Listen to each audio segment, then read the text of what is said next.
नमस्कार दोस्तों। आज हम आपको लेकर चलेंगे भारत की उस ऐतिहासिक धरती पर जहां 21 अप्रैल 1526 को हुई वो लड़ाई जिसने भारत का इतिहास बदलकर रख दिया। जी हां, हम बात कर रहे हैं पानीपत की पहली लड़ाई की, जिसने दिल्ली की सल्तनत को खत्म कर दिया और मुगल साम्राज्य की नींव रख दी। दोस्तों, उस समय दिल्ली की गद्दी पर बैठे थे इब्राहिम लोदी, लोदी वंश का आखिरी सुल्तान। वो हठी, घमंडी और क्रूर शासक था। उधर मध्य एशिया से एक महत्वाकांक्षी शासक आया, बाबर। बाबर को अपने पूर्वज तैमूर और चंगेज खान की तरह एक विशाल साम्राज्य बनाने का सपना था और उसने दिल्ली की सल्तनत को अपने निशाने पर लिया।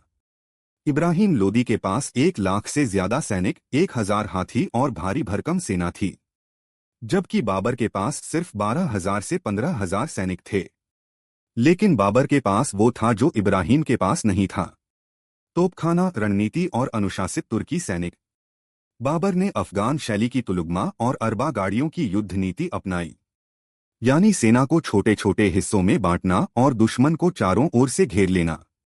21 अप्रैल 1526 की सुबह पानीपत के मैदान में दोनों सेनाएं आमने सामने थीं। इब्राहिम लोदी अपनी विशाल सेना और हाथियों पर घमंड कर रहा था, लेकिन जैसे ही बाबर की तोपें गरजीं, हाथियों में भगदड़ मच गई। बाबर की हल्की लेकिन तेज घुड़सवार सेना ने चारों तरफ से लोदी की फौज पर हमला बोला।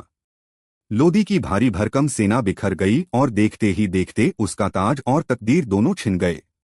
परिणाम: इब्राहिम लोदी युद्धभूमि में मारा गया।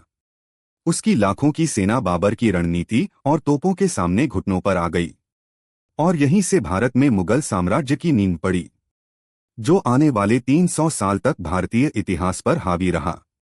तो दोस्तों, पानीपत की पहली लड़ाई सिर्फ एक युद्ध नहीं थी, बल्कि ये वो मोड़ था जिसने भारत का राजनीतिक नक्शा हमेशा के लिए बदल दिया।